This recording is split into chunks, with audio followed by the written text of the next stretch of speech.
Tous, aujourd'hui je voulais vous présenter une vidéo concernant un coloriage que j'ai commencé hier pour changer entièrement au stylo gel. Donc je voulais un petit peu changer par rapport à tous les coloriages que j'ai fait au crayon de couleur. Et donc là je voulais vous montrer ce que j'avais réalisé pour l'instant.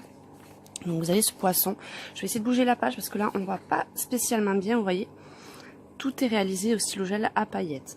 Donc c'est un meilleur rendu, c'est vrai en vrai, mais là comme vous pouvez voir, c'est vraiment très très brillant. Et ça fait ressortir bien l'effet poisson. Donc c'est vrai que la tête, on a l'impression que c'est des traits de crayon, mais quand je vous le bouge, vous voyez, c'est uniquement les paillettes qui font cet effet un peu texturé. Donc là par contre, pour cette petite vidéo, je vais vous montrer comment... je vais faire le fond, là je vais les faire en pastel. Et je vais faire la technique des petits ronds en fait. Donc je vais les faire dans les tons de bleu, hein, bleu-violet je pense. Donc j'utilise mon coffret de pastel de la marque Comté. Et donc pour faire, je prends un petit bout de sopalin, je frotte ma pastel. Que j'en ai suffisamment sur mon sopalin. Et là, je vais faire des petits ronds de couleur. Tout simplement. Donc, je vais en utiliser plusieurs sortes. Là, j'ai utilisé un bleu qui ressemble un petit peu à un bleu nuit. Donc, je reprends une nouvelle couleur. Et là, je fais un petit rond à côté. Tout simplement. Je vais utiliser également pour faire un petit peu des nuances de couleur du violet. Donc pareil, je reprends ma pastel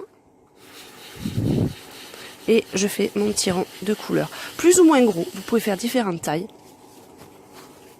Je vais prendre également ce petit bleu, un bleu un peu ciel. Par contre, vous voyez, je prends jamais le même bout du sopalin pour pas trop mélanger et que les petits ronds de couleur regardent leur couleur et leur unité. Hein. Après, qu'est-ce que j'ai comme couleur? J'ai un bleu intermédiaire aussi.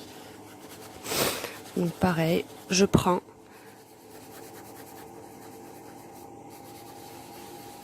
et en petit rond. Je reprends mon violet.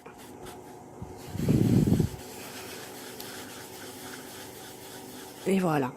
Et donc, vous faites cette procédure jusqu'à... Vous pouvez rajouter toutes les sortes de couleurs que vous voulez. Vous pouvez rajouter du jaune, tout dépend en fait l'effet que vous voulez donner.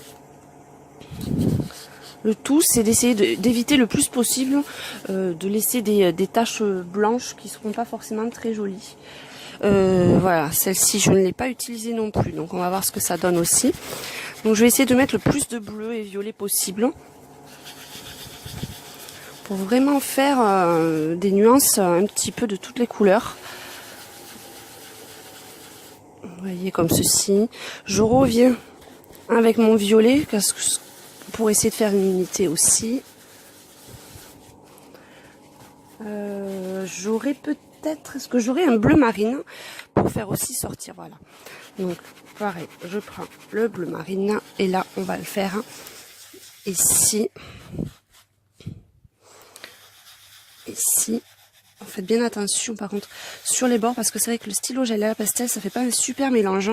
Ça va vous tacher la pastel et ça va pas faire vraiment très très joli. Et en violet, je vais reprendre un autre violet un peu plus clair que je vais mettre plus vers ici.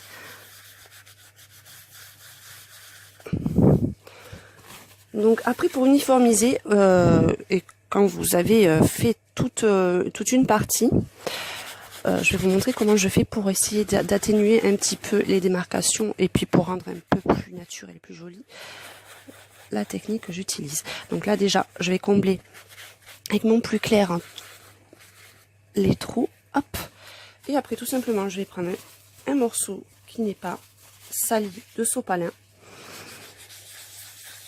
Et je vais le passer sur l'ensemble. on accentue bien sur les bords et à la base du dessin, comme ceci, pour vraiment bien mélanger.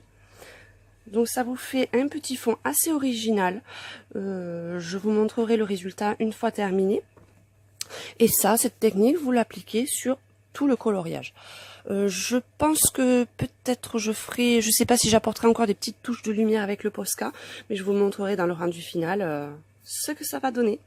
Je vous donne rendez-vous sur ma page Facebook Zatopk66 ou sinon également sur ma page Instagram Zatopk66, et n'hésitez pas sur ma page YouTube à consulter mes précédentes vidéos et mes tutos. À très bientôt et encore merci à tous.